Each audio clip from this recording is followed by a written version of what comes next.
in the new kitchen. I'm John Cannell, and I teach you how to make delicious home-cooked dishes to share with your family and friends. Today, by popular demand, we're making this crazy delicious Oreo cheesecake. I want to thank all my followers who recommended this Oreo cheesecake recipe after watching my Oreo balls video. So delicious, I can't wait to share it with you. Let's get started. I can't tell you how excited I am to be in my new kitchen filming, and no, it is not done yet, but this is done enough to film in, and if you hear any murmurs or shakes or whatever else, there's a lot of work going on in the house today, so bear with me. But let's get started. We're gonna be doing some pulsing in the food processor. If you don't have one or you don't wanna lug it out, just get a plastic bag and start crushing. 1 sleeve or 12 Oreos right in there, and let's pulse it up. Don't mind if there's like some big pieces in there, that's totally fine and actually good. All right, these guys are gonna get folded into the batter later on. So let's set them aside for later. And now we're gonna make the Oreo crust. On my cheesecakes, I like having the crust go on the bottom and the side, but a lot of people just want the bottom for some reason. So if that's the case, just use less Oreos. This is 24 Oreos, but I'm gonna use about 30. Whenever I make any recipe with Oreos, I always have to buy an extra package or two and hide them because someone named Brian just like sneaks by. He's like, pulse, pulse. Here I have half a cup or 113 grams of melted butter. We're just gonna drizzle it in as we pulse. This looks perfect. Sometimes when you process the butter in, there can be like a little pool in the center.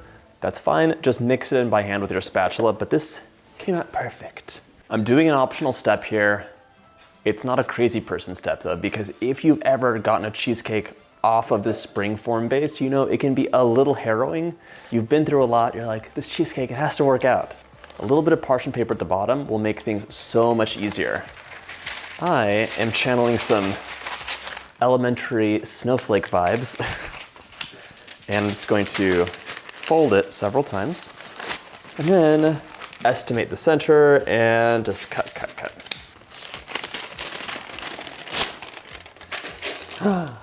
Look at that, perfect. You can add a little bit of butter at the bottom just to help it stick. It's not like you're buttering and flouring a pan though. It might be 13 degrees today, so this butter is rock hard. This is like one of my East Coast lessons. I'm learning that like seasonal baking means that things are different for butter. Okay, just tap that in there, dump this in.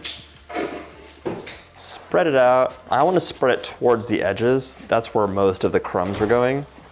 I only need just a little bit on the bottom. And now we're gonna get a glass. You wanna have like a nice vertical side to it and just tamp, tamp, tamp, tamp, tamp, tamp, tamp.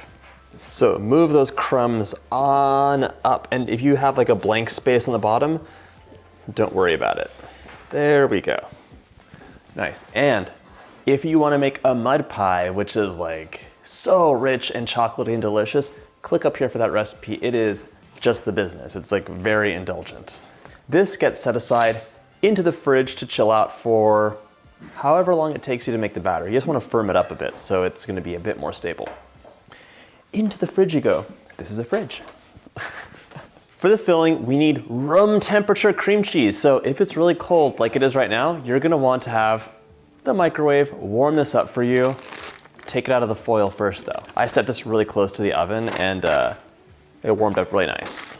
If it's not room temperature, you'll have like little granules of cream cheese and it just won't be as smooth as you want. All right, that's 24 ounces or 3 8-ounce packages of room temperature cream cheese.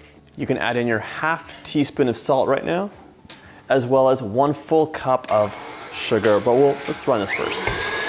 1 cup, 200 grams of sugar.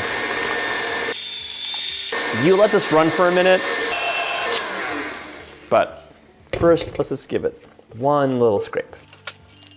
Now, run it on high, let it run for like a minute, 2 minutes. You wanna have a nice creamy cream cheese sugar combo. Look at this. I'm gonna run this on low right now and sift in my 3 tablespoons or about like 24 grams of flour. Now I'm gonna add in half a cup of sour cream. Yes, nice creamy cheesecake. All right, mix that sour cream in there. Look at this. I'm gonna scrape the bowl down, but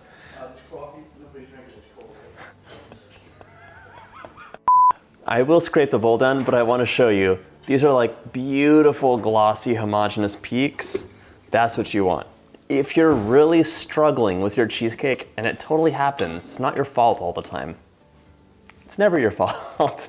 So if you have like lumps no matter what, you can make this in a blender or food processor too. Did you know that? It'll come out very smooth. But you don't want to mix too much air in there, so you know, don't go crazy. We're so close to being done with this. Cheesecakes are really a joy to make. All right, here I have 4 eggs. No. 3 eggs and 1 yolk. They're room temperature. We're gonna add them in slowly, one at a time. You do what you can. And the last one. Okay, perfect. Is this done? No. We're missing a couple things. Nice splash of vanilla. So there you go. It's a good splash.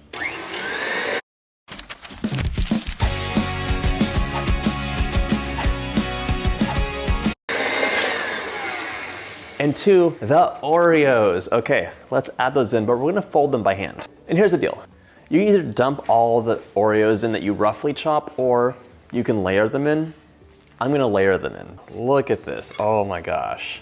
Okay, I don't wanna overmix this. Fine, you can have some streaks of Oreos and a couple blank spaces too. Let's grab our crust and we're ready to go. All right, we're gonna pour our batter in like 3 layers. So pour 1/3 of the batter in first, spread it out just a bit. Now you can add in a sprinkling of your roughly chopped or just, you know, broken up Oreos. It'll look nice and give you a little bit of texture and play of tastes. Add a little bit more. I set aside 12 Oreos for the rough chop, but you could use less. I think I might skimp a bit. Unlike a normal cheesecake where you kind of go crazy about having like a perfect finish, no cracks, yada, yada, yada. This one's easy breezy. Like it's gonna have little cracks in it. We're also covering the top with a beautiful black and white chocolate ganache, and it's gonna look just bananas beautiful. And I'm using kind of a smaller, like I think it's like an 8 or 8.5 inch springform pan. If you wanna go for the bigger ones, use a bigger one. Your cheesecake will just be a little bit thinner, but totally delicious. Last layer, I'm just gonna cover up these Oreos and call it a day. And if you think I'm not gonna lick this bowl clean, you don't know who I am. Pop this into the oven, center rack, 350, 10 minutes, then take the temperature down to 300. Don't open the oven, leave it closed, please. Bake it for 45 to 50 minutes until the center is wobbly but set. You'll see some like cracks, it'll rise up. It'll be a little bit brown on the sides, just a little bit. And then you're gonna leave it in the oven for about an hour. You can take it out, cover it, and chill it overnight, or chill for 4 hours minimum, okay? Your cheesecake really needs to chill and set. That is the best way to have it nice, cuttable. It's not gonna be messy. You're gonna love it. Make it a day ahead or make it in the morning. Don't try and rush this step. This one chilled overnight. It's my swap out, and I'm just running a knife along the edge to make sure that there's no stray bits. Although, you know, if there are, it's fine. Release that springform pan. This is the tricky part, but you're gonna use your palette knife, and this is where I'm so glad that I used that parchment paper round at the bottom. Yeah, this smells so good. It smells so good. Let's just take the paper off. It'll come right off, and the whole presentation will just look a little bit more clean. There will be a couple of crumbs, don't worry about it. Now it's time for the white and dark chocolate ganache. For that white chocolate ganache, we're adding in 1 cup of white chocolate. I'm using a double boiler, but you could also use a microwave. It's totally up to you. I've been burnt with white chocolate before, burning it in the microwave, so the double boiler seems a bit safer. Just simmering water, not touching the bowl. So once you see the chocolate start to melt on the bottom, just move it around. It's the safest thing to do. 1/3 of a cup of cream goes in here and stir. And I'm actually gonna take it off the heat now. The dark chocolate is way more forgiving, so I'm just gonna add in about 2 tablespoons of the chips, 1 tablespoon of cream, and zap it in the microwave at 50% power in like 30-second intervals. Just stir, stir, stir. You don't need a double boiler for it, but you could pop this on the double boiler if you wanted to. So my ganache really sets up pretty quickly. We're gonna pour this onto our chilled cheesecake. Look at that. Gorgeous. We're gonna spread this out now towards the edges a bit because it's a big pool. And the edge is getting covered with whipped cream, so don't worry about that. All we're doing is making a nice little window to gaze into. Now, a couple dollops of dark chocolate. Perfect, we're done. Just kidding. Okay, now we're using my favorite kitchen tool, the skewer, and we're just going to loop this in and out to make a nice marbleized pattern. Look how gorgeous that is. The key is to not over mix, because then it'll muddy things up, but you can have fun with it, just try not to over mix. This can hang out in the fridge for a minute while I make that whipped cream, which you know is super quick. We're crowning this cake with some beautiful and easy whipped cream. So 1 cup of cold, heavy whipped cream into the bowl of your stand mixer, 1/4 cup of powdered sugar, and just a little splash of vanilla. Whip it up. Keep an eye on this. There we go, that's perfect. I want thicker peaks for this, so on the stiffer side, because we're gonna be piping the whipped cream. Okay, fill your piping bag up. If you don't want to pipe this, you could just make little dollops with your spatula, but it'll look so much nicer. To get this look, you're gonna pipe in a spiral as you move along, and yes, I have the cake on a turntable. It makes it so much easier. A turntable is really a must if you like cake decorating, which I do. But if you don't want to do this, regular dollops totally will look nice as well. Little coils, and if you need to stop, you can stop. It's not like, for example, if you didn't make enough whipped cream.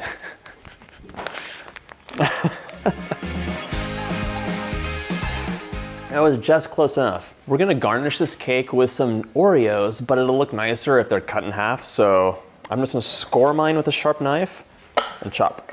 Someone was nibbling on my Oreo supplies, so I'm down to the last ones. Just space them evenly apart. You don't have to stress out about it too much.